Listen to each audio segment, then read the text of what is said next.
Okay, hi Mark. How are you? Welcome back. Hey, Douglas, it's great to be back. Thanks for having me. I was looking on our roster of previous guests, and this will be your fourth appearance on the show. Second time on the video show, and you've been on the audio podcast twice. So, always a pleasure to have you here. We always seem to get into some interesting conversations. We always do. It's always great chatting with you. You're here this time to promote a new book called Lover's Moon, which is part of your Canadian Werewolf series. Is that correct? Yeah. It's the fifth novel in the Canadian Werewolf series, and a bit of a departure from the previous ones because this one is a full-out romance novel, which is why I brought in a co-author, Julie Strauss, for this one. A romance novel. What were they before? They were urban fantasy, humorous urban fantasy thrillers, I suppose. Okay, so in this particular volume, the werewolf falls in love. Yeah, well, he's fallen in love before because there's been subplots involving romance, but his best friend, Gail, who has been with him since the first book in the series, they've alluded to the fact that they used to be a couple. And when they first met 6, 7 years ago, they had dated and fallen in love. And so some of my readers had written into me and asked if I would ever share the story of how they met. And so Lover's Moon was initially potentially going to be just a story, a short story that I was going to write just specifically for them. Then it became a novella. Then it turned into a novel. And I thought, okay, this is the flashback story to how they met and fell in love. And because it had to follow the romance tropes, that's when I brought in an expert to help me, since I'm really good at the blood and the gore and the thrills and stuff like that. But the romance was just a little bit out of my league. Well, what exactly are the romance tropes? I mean, what is required? Well, in a true romance, what is required is at the end of the story, at the end of the novel, the couple has to get together, and if not happily ever after, then happy for now is good enough, which happens to be the case because they don't stay a couple. And then there's certain tropes along the way. There needs to be some try-fail cycles. There needs to be the attraction that comes early in the relationship when they meet each other. Sometimes it's even the attraction can come with some tension, and then there has to be some reason why they can't be together. And then of course they have to overcome that, whether it's an internal thing, whether it's external obstacles, whatever. But there has to be enough of that challenge. And I think the joy of the romance genre is, they're so successful, they're so popular because it's kind of like a McDonald's. It's like a Big Mac. Doesn't matter where you go in the world, you know what you're going to get. You know that the Big Mac taste is going to be a certain way. No variety or whatever. They may deliver it differently. You may get in line and order it differently. All the other things, and the same thing is, they're going to get together, but the fun is watching how they struggle and how they overcome it. And ideally, and it's almost like a typical Hollywood movie. Typically the good guys win. But the tension is in that. Well, how do they get through this? How do they? And so I think that's where it comes into play. And so it's a lot harder to write romance effectively than it seems on the surface, because it's like, oh, it's a happy ending. That's easy, and not necessarily. Well, anybody who's actually been married or been in a relationship knows that the challenge sort of comes par for course. I've always been suspicious of these couples that I've met that just seem a little bit too happy all the time.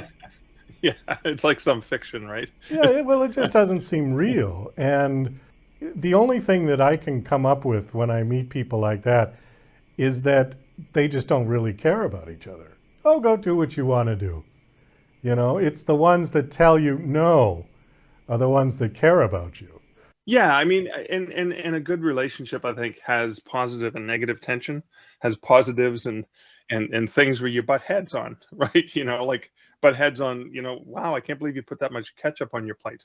Like, is there any food there? Like, and it could be just those little things, right? That normal humans have. Yes, I love you, but I can't stand the fact that you snore.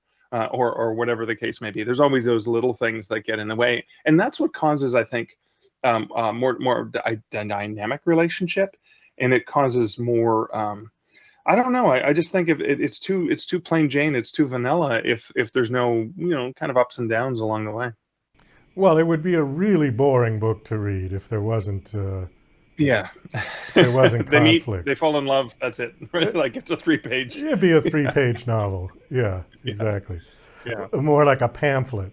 So you brought in a co-writer for this. Now, did she actually, was she a consultant or did she actually write the story? How does that work? Well, Julie's a writer, and I love her. She's got about 7 novels out, and I've read every one of them. And she's an amazing novel. She has a great sense of humor in her fiction. She writes contemporary romance, sort of women's humor fiction, and I just love her stuff. And she's read all my Canadian werewolf novels, and she is an editor, and I have worked with her as an editor, and even consulted with her as I was working on this series. And so she was familiar with the characters, and I was having trouble creating Gail's point of view, because in this novel alternating chapters are told from Michael, the protagonist, his point of view, and all the other novels are told from his first person point of view. And it's the other character, it was getting her point of view that I was having trouble with.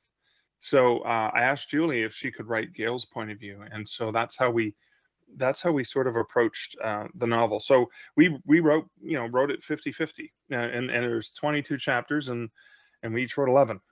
So it's pretty much a 50-50 even split right down the Okay, middle. now this is a werewolf that falls in love with a girl, Yeah. like not a werewolf girl. She's just a regular No, girl. she is a paranormal expert. She owns an occult shop in Manhattan, and he's a writer who happens to be a wolf, turns into a wolf, and he's researching the Necronomicon. He needs to know that some of the history about this for a book he's writing, and so he meets her as a consultant to get her perspective.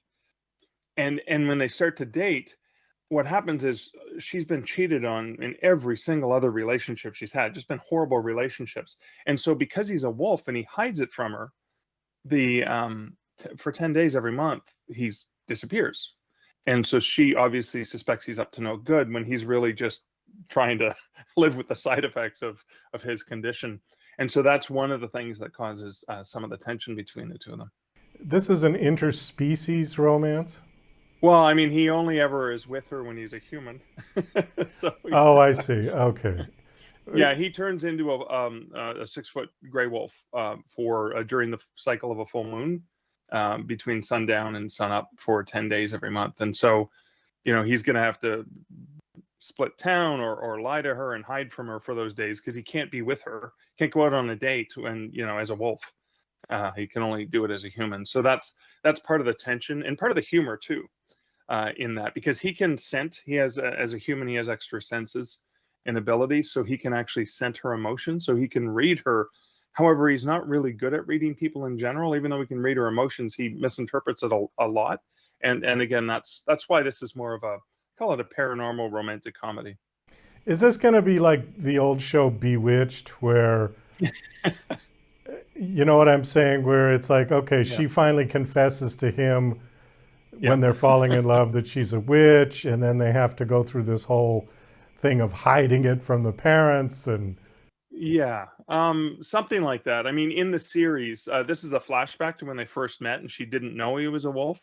She knows he's a wolf now, and they've had adventures where they've used her knowledge of the occult and his supernatural powers to sort of solve crimes and stuff like that. So yeah, that comes out, but she keeps his secret, but no one else knows. Very few people know that he's actually a wolf. well, I mean, I could, just going back to that show, I could see they're having a nice dinner party with people, and all of a sudden he's starting to transform, and he's got to run upstairs into the bedroom, and then he just vanishes. Yeah. Yeah. Well, yeah, stuff like that. Yeah, that stuff like that happens. Okay. Well, it sounds very interesting. The book is out now. Is it available? Yeah, it's in hardcover, paperback, ebook. And Julie and I are doing something interesting. The audiobook's not going to be ready until the fall. One of the narrators we wanted to hire is on her honeymoon, so she's not going to be able to get to it till later in the summer.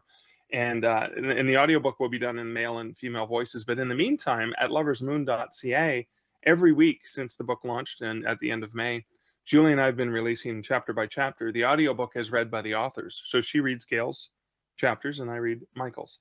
And I think this week we just released chapter 4.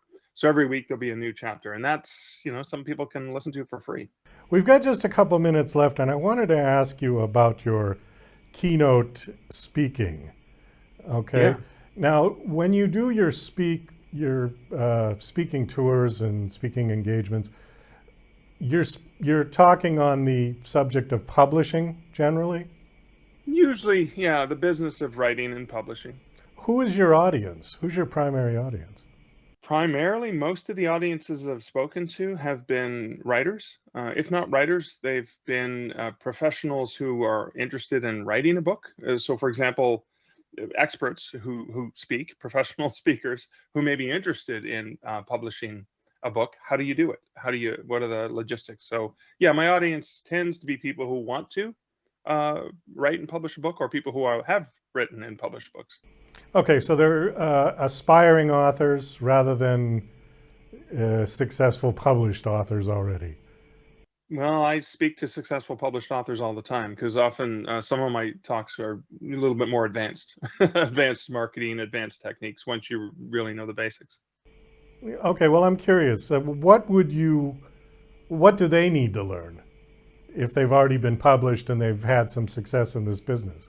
Well, just being published is one thing, but finding different ways to market your books on different platforms. So you've got like the 5 major retailers. You have Amazon, Apple, Google, Barnes & Noble, Nook, and Kobo. Those are the 5 major retailers, but you also have a half dozen of the library channels, library wholesalers, and then you have a whole bunch of the secondary markets as well. And so there's different techniques for marketing and getting sales, getting page reads, getting new customers on the different platforms. And so part of it are the intricacies of how, just doing one thing on Amazon may work there, but that works on Amazon in the US. What about Apple in Europe or Kobo in Canada or any of the other countries around the world? So there's a lot more nuances than just generic marketing. There's very specific targeted marketing to sell to different markets. If I self-publish, I get a book and I've got the printers and the hardcover and the paperbacks, and I've got boxes of these things in my house. Can I just go to Barnes and Noble, say, hey, you want to put these on my shelf? They'll laugh at me, right? I mean, if you have a really sympathetic local management team who's willing to talk to local authors and take books on consignment, sure. But that's a lot of manual work. There are other ways of getting in. That's one way. And I often recommend you've got to start local and you've got to understand, make friends with local bookstores. It's really, I mean, it's a business, and business is networking and connections and the people that you know. And so establishing those relationships with your local bookstore, whether it's an independent bookstore or Barnes and Noble, whatever, I think is critical. And that's a fundamental element of marketing, and it doesn't seem like it, but it really is, because it's part of your brand. Well, back in the old days, vinyl records, I remember musicians used to sell their own records out of the trunk of their car because record stores would absolutely not take anybody that didn't come through a label. Yeah. Right? Unsolicited work, they called it. Yeah. So I didn't know if that was the same rule that would apply with indie self-published authors or not. It's a mixed bag. So, for example, I just did a book signing this last weekend at Chapters Indigo, and it's kind of like a Barnes and Noble here in Canada. And they had 11 of my books there, and 6 of them came from a traditional publisher through a label, through that distribution, and 5 were directly consigned from myself, from my publishing company. I had to give them a 45% discount off the retail price.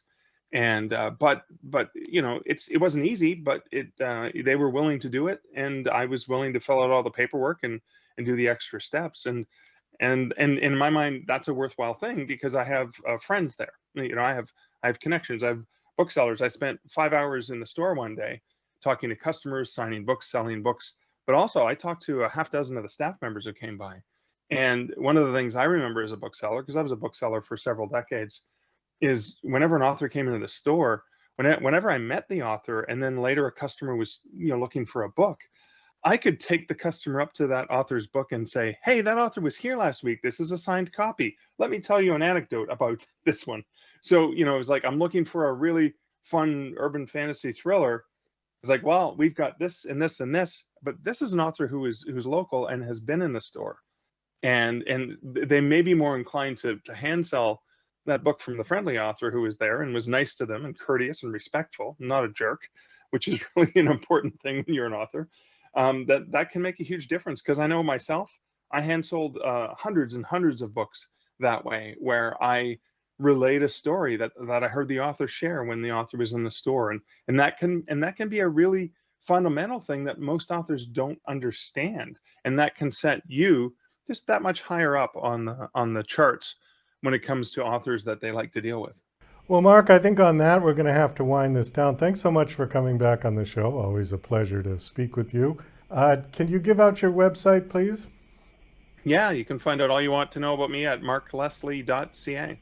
Okay,